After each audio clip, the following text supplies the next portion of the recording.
பொண்ணை 12th முடிச்சுட்டு என்ன செய்ய போகிறோம்னு ஒரு குழம்பி போயிருந்த ஒரு இடம். யூஜியில் 30 எழுது எக்ஸாம் எழுதுனா 30 எழுது சார். நான் கூட நினச்சேன் எதுக்கு சார் இவ்வளோ நிறைய எழுத சொல்கிறாங்க. அதுலேருந்து எப்படி ஐஐடி கவுஹாட்டிக்கு போனாங்க? ஒரு பெரிய குழப்பத்தில் இருந்தோம் சார். என்ன செய்ய போகிறோம், யூஜி முடிச்சாச்சு. நிறைய என்ட்ரன்ஸ் எக்ஸாம் எழுதுனா ரொம்ப செலவாகும். நம்ம என்ன கோர்ஸ் எடுக்கணும் அது மெயின் கிடையாது.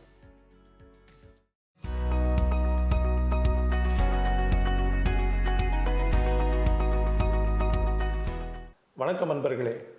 இப்பொழுது நாம் காண இருக்கும் நபர் மானாமதுரையை சேர்ந்த முன்னாள் டிஐசிஎஃப் மாணவி ஹரிணி அவர்களின் தந்தையார் திரு திருமலை கார்த்திக் அவர்கள்.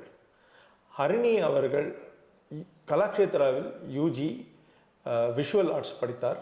அதன் பின்பு இப்பொழுது ஐஐடி கவுஹாட்டியில் லிபரல் ஆர்ட்ஸ் படித்து கொண்டிருக்கிறார். வாருங்கள் அவர் தந்தையிடம் அவருடைய அனுபவங்களை பற்றி பேசுவோம்.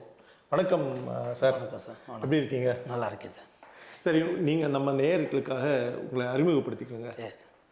என் பேர் திருமலை கார்த்திக் சார். என்னுடைய சொந்த ஊர் வந்து மானாமதுரை. நான் இப்போது இருக்கிறது வந்து உசிலம்பட்டியில் இருக்கேன்.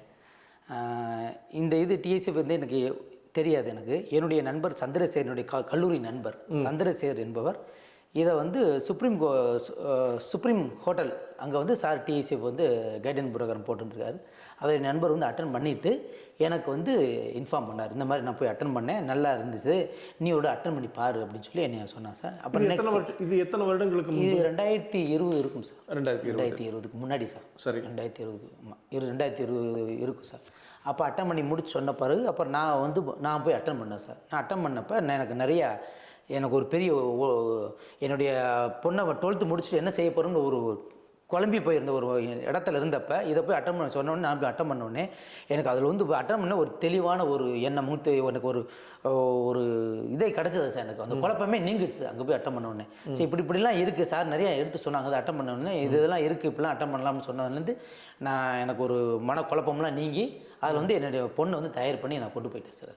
அதுலேருந்து சேர்த்து விட்டு அதுலேருந்து சில எக்ஸாம் நிறைய எழுதிச்சு சார். யூஜியில் ஒரு 30 எக்ஸாம் எழுதிச்சு என் பொண்ணு. சார் நிறைய எக்ஸாம்லாம் எழுதணும். யூஜியில் 30 எழுது சார்.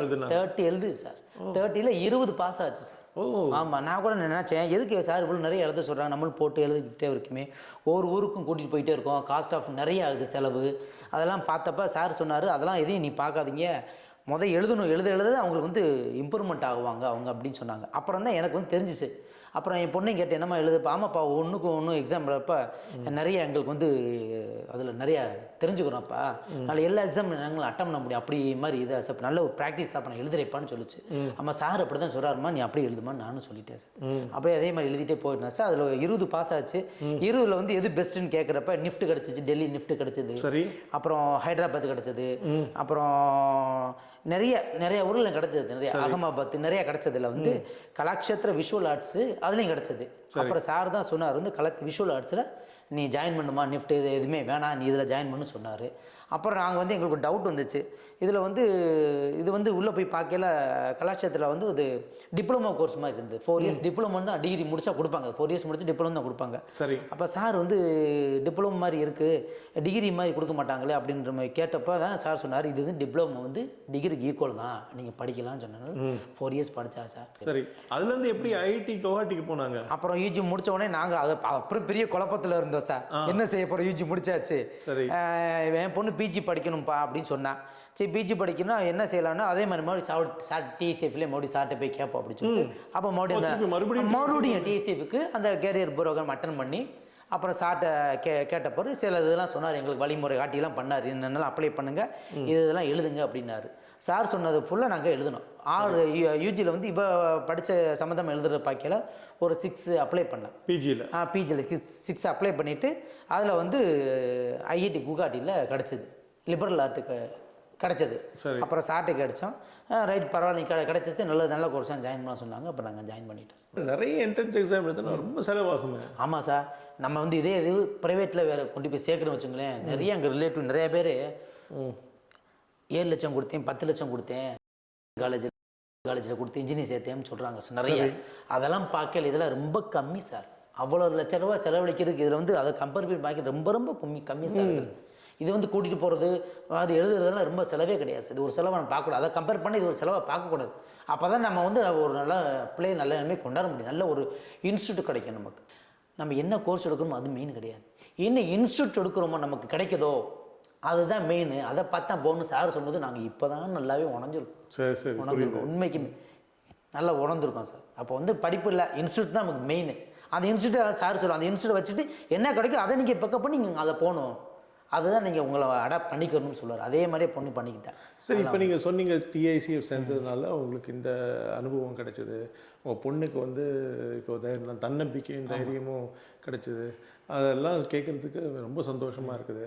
இப்போ எனக்கு ஒரு கேள்வி, இப்போ ஸ்கூலில் வந்து இப்போ 30 எக்ஸாம் எழுதுனீங்கன்னு சொன்னீங்க, ப்ளஸ் பிஜிலையும் 6 எக்ஸாம் எழுதிருக்காங்க. அப்போ யூஜியில் 30 எக்ஸாம் எழுதும்போது ஸ்கூல்லேயும் போர்டு எக்ஸாமுக்குன்னு நிறைய ப்ரெஷர் இருக்கும். ஸோ அந்த போர்டு எக்ஸாமையும் எப்படி மேனேஜ் பண்ணாங்க, என்ட்ரன்ஸ் எக்ஸாமையும் எப்படி மேனேஜ் பண்ணாங்க? ஏன்னா ஸ்கூலில் அவங்கள ஊக்குவிச்சாங்களா இந்த மாதிரி 30 எக்ஸாம் எழுதுறது? அதெல்லாம் கிடையாது சார், அவங்களுக்கு தெரியாது. அவங்களுக்கு ஸ்கூலில் இருக்கிறவங்கன்னா எல்லாம் பாஸ் ஆகணும், நல்ல மார்க் எடுங்க, அவங்களுக்கு தேவை மார்க்கு தான் சார். ஸ்கூலுக்கு கரெக்ட், மார்க் வரணும், அவ்வளோதான். அவங்க நல்லா அது ஒரு பிஸ்னஸ் ஸ்கூல் பண்ண ஆரம்பிச்சிட்டாங்க சார். மார்க்கு தான் வரணும், அதை வச்சு நிறைய அட்மிஷன் வாங்கணும், ஃபீஸை ஏற்றணும், அவங்க வேறு மாதிரி போயிட்டாங்க சார்.